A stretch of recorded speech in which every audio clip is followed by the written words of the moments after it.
First of all hello students, ठीक है। I myself Karan sir and welcome back to the Ashtavinayak classes with us, बराबर, ठीक है। यहाँ पे जो हम स्टार्ट करेंगे विद द सेकंड सम, बराबर, जो कंपैरेटिवली काफ़ी इजी है। लास्ट लेक्चर में मैं आपको इंडेक्स नंबर के बारे में बता चुका था, बराबर, कि व्हाट इज इंडेक्स नंबर, तो उसके ऊपर हमने डिस्कस कर लिया था। Now we are moving towards the next sum. Our next sum is on page number 8, that is illustration number 2.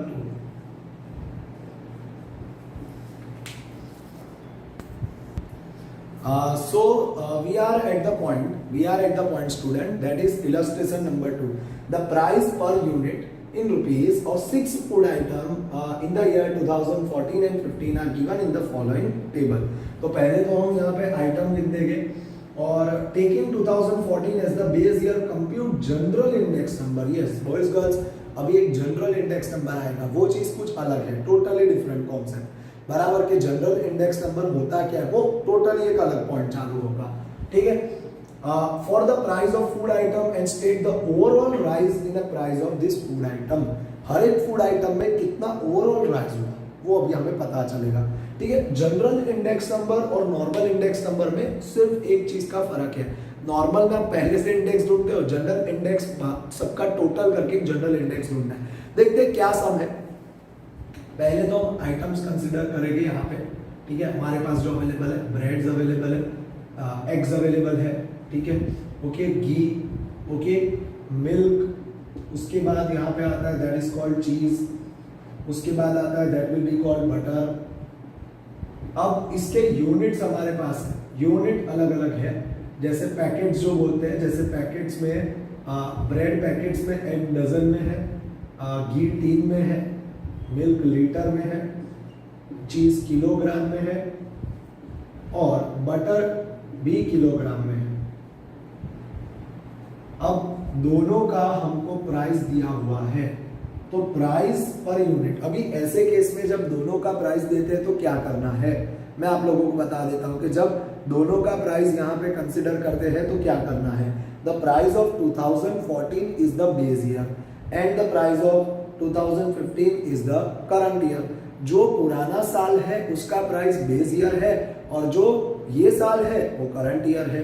दोनों में से जो ओल्ड ईयर इंसर्ट वो बेस ईयर और जो लेटेस्ट ईयर वो करंट ईयर, बराबर। So this will be consider to be as the year 2014 कि जिसको हम बेस ईयर मान के चलेंगे, जिसको P0 हम बोलते हैं, और ईयर 2015 जिसको हम करंट ईयर कंसिडर करेंगे, जिसको हम बोलते हैं that will be called P1, बराबर। अब यहां पे आता है प्राइस पर यूनिट, रुपीज में है, प्राइस पर यूनिट रुपीज, एक यूनिट का जो टोटली प्राइस है वो रुपीज में दिया हुआ है। अब यहाँ पे हमें वैल्यूज पुटअप करनी है, 25, 30, 375, 36 एंड वी कैन से 440। अब उसके बाद यहाँ पे 265, ऐसी अलग अलग जो भी वैल्यूज हमें दी हुई है, जस्ट हमें वो वैल्यू पुटअप कर देनी है। हम जानते हैं कि ये P0 है, ये P1 है और P1 की वैल्यू 28, 35, 380, 40, 500 एंड 300। अब last point boys girls, index number होता है, ठीक है, इंडेक्स नंबर। लेकिन याद रखना ये जनरल इंडेक्स नंबर है और जब भी जनरल इंडेक्स नंबर होगा उसमें भूल से भी टोटल मत करना, मतलब into 100 नहीं लगाना। तो यहाँ पे I equals to P1 upon P0 into 100, ये यहाँ पे जो हम करते हैं इंडेक्स नंबर, ये इसमें नहीं करना है। जनरल इंडेक्स नंबर में खाली सिर्फ इतना ही होगा, that is P1 upon P0। फिर से index number equals to P1 upon P0, ये चीज यहाँ पे हम जनरल इंडेक्स नंबर में कंसिडर कर सकते हैं। बट इस थियरी को हम लोग बोलते हैं that will be called price relative. क्या बोलते हैं? That is called price relative. दो तरीके होते हैं, इसकी फॉर्मूला क्या आती है नीचे वो भी मैं आपको बता देता हूँ, ठीक है, कि general index number equals to, या फिर आप इंडेक्स नंबर लिखो तो भी चलेगा, general index number equals to I upon n, ऐसे भी कुछ लोग बोलते हैं इसको। अगर आप यही लेते हो तो इसमें सिर्फ इंडेक्स नंबर छोड़ दो, मतलब आइडेंटिफाइड करके छोड़ दो, क्योंकि इसको आई यहाँ पे ऐसे भी आप कर सकते हो, जैसे आपने इंटू 100 ले लिया, क्योंकि ये सिस्टम से आप थोड़ा अवेयर हो। जैसा मैंने अब तक यहाँ पे जो कंसिडर किया आपका, आप काफी ज्यादा ये सिस्टम से अवेयर हो, तो ये कर दो और नीचे n लिख दो। n मतलब जो जितने भी नंबर ऑफ आइटम्स है वो यहाँ पे जो हो जाएगा दैट इज कॉल्ड n, कि जितने भी नंबर ऑफ आइटम्स हम कंसिडर कर सकते हैं वो n लिख देंगे। सिंपल है, मुझे ज्यादा ये चीज इजी लग रही है। जनरल इंडेक्स नंबर में आप इस तरह से ये फॉर्मेटिकली यहाँ पे कंसिडर कर सकते हो स्टूडेंट्स, बराबर, इस तरह से। अभी ये चीज हम जनरल इंडेक्स नंबर में फाइंड आउट कर सकते हैं स्टूडेंट्स, बराबर। चलो अभी यहाँ पे आगे देखते हैं। तो सबसे पहले फर्स्ट इंडेक्स नंबर बोलो P1 अपॉन P0 इंटू 100, तो P1 25, P0 P1 28, P0 25 into 100। दूसरे में आएगा 35 डिवाइड बाय 30, बिकॉज P1 35 है, P0 30 है, इंटू 100। तीसरे में आएगा P1 380 और P0 375 इंटू यहाँ पे क्या होगा, दैट इज विल कॉल 100। क्या कंसिडर करेंगे, 100।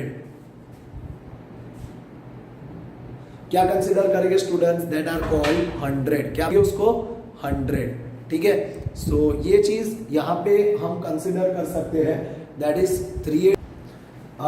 सो we are at the point कि हम यहाँ पे कंसिडर करते जाएंगे। तो this will be the price of current year, that is 40 और बेस ईयर का 36 इंटू 100। अब उसके बाद यहाँ पे करंट ईयर का प्राइस होगा 500 और बेस ईयर का प्राइस होगा 440 इंटू 100। लास्ट होगा करंट ईयर विल बी 300 और बेस ईयर का जो प्राइस है वो यहाँ पे होगा 265 into 100। So this will be the distancy. General index number की फॉर्मूला में हमेशा जो स्टूडेंट्स मिस्टेक करते हैं, टेक्स्ट बुक के अकॉर्डिंग सब कुछ देख लेते हैं और भाई वही परफॉर्म कर लेते हैं। हमेशा फॉर्मूला आइडेंटिकल रखिए, तो वो चीज कंपैरेटिवली आपको बहुत इजी यहाँ पे कंसिडर हो। सो ये चीज बहुत इंपॉर्टेंट है कि जो चीज आज हम समझते हैं कि एकदम आइडेंटिकल होगा, जो चीज बहुत ही एक परफेक्ट पॉइंट में होगा, उसको हम जल्दी प्रिटेंड कर सकते हैं। तो यहाँ पे वैल्यूज पुट अप करने लगते हैं। So let's see the further, बराबर। चलो आगे देखते हैं, आगे की वैल्यूज हम पुट अप करते रहते हैं, ठीक है। सो फटाफट हम वैल्यू बोलेंगे अब, दैट इज 28 अपॉन 25 इंटू 100, तो लगभग 112 आएगा, बराबर। अब उसके बाद 35 डिवाइड बाय 30 इंटू 100, तो हो जाएगा 116.666। सर ये हमें पता है, दैट इज कॉल्ड 666, मतलब क्या होगा, इट इज ग्रेटर देन 5, तो उस चीज को हम 67 बोलेंगे। अब उसके बाद 380 डिवाइड बाय 375 इंटू 100, तो लगभग अपना आंसर आ जाएगा 101.33, लेकिन तीसरा भी लेस देन 5 है, तो 33 विल बी देयर। अब उसके बाद फोर्थ आ जाएगा 40 डिवाइड बाय 36 इंटू 100, तो ये हो जाएगा 111.11। बिल्कुल उसी तरह अब नेक्स्ट है, that is 500 divided by 440 into 100. This is only subject to calculation students. इस तरह से हमें करना है। तो 636 मतलब 636, तो इट इज मोर देन 5, तो ये क्या हो जाएगा, दैट इज कॉल्ड 64। अब उसके बाद आ जाएगा 300 डिवाइड बाय 265 इंटू 100, तो ये हो जाएगा 113.207। अब ये 207 है, तो इट इज मोर देन 5, और मोर देन 5 है, तो यहाँ पे हमें उसको क्या करना पड़ेगा, दैट इज कॉल्ड 21।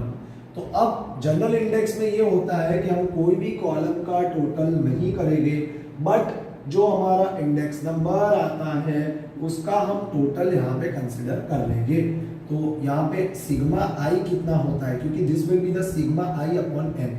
तो सिग्मा आई की वैल्यू जो हमारी होती है जनरल इंडेक्स में, ठीक है, तो सिग्मा आई के बराबर सबका टोटल लगाएंगे 112 plus 116.67 plus 101.33 plus 111.11 plus 113.64 plus 113.21, तो लगभग हो जाएगा 667.96।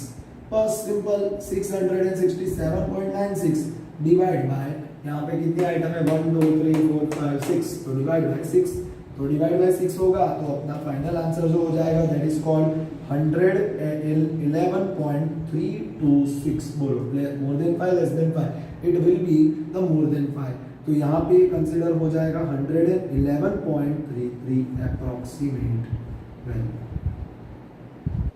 तो यहाँ पे ये एक अप्रोक्सीमेट इंडेक्स का यहाँ पे हम वैल्यू कंसिडर करेंगे। अब स्टूडेंट्स हमारा जो वर्क रहेगा आज का, बराबर, जो वर्क हम कंसिडर करेंगे, ठीक है, और जो आप लोगों का होमवर्क रहेगा, बराबर, वो मैं आप लोगों को बता दूं क्योंकि अगले ही चैप्टर, अगले ही टॉपिक से एक नया मेथड हम लोग कंटिन्यू करेंगे। तो पहले आप लोग टिक कर लीजिए जो सम यहाँ पे सुटेबली हम एक्सरसाइज 1.1 के आपको प्रोवाइड करेंगे रिगार्डिंग योर सब्जेक्ट स्टैटिस्टिक। तो यस, एक काम करते हैं, फर्स्ट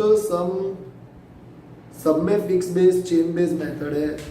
ओके, सो रिलेवेंट पॉइंट्स अभी भी कोई नहीं है, ठीक है, तो एक कंसिडर करेंगे कि पहले कुछ सम्स हम लोग कंप्लीट कर लेंगे और फिर हम आपको वर्क देंगे, because there were no relevant point which I can provide you people in the homework, ठीक है। तो आज के सेशन में फिर से हमारा एक नेक्स्ट सम कंटिन्यू हुआ, बट अगले सेशन में थोड़ा ज्यादा और रैपिड स्पीड के साथ हम कंटिन्यू करेंगे। Thank you very much, class dismiss.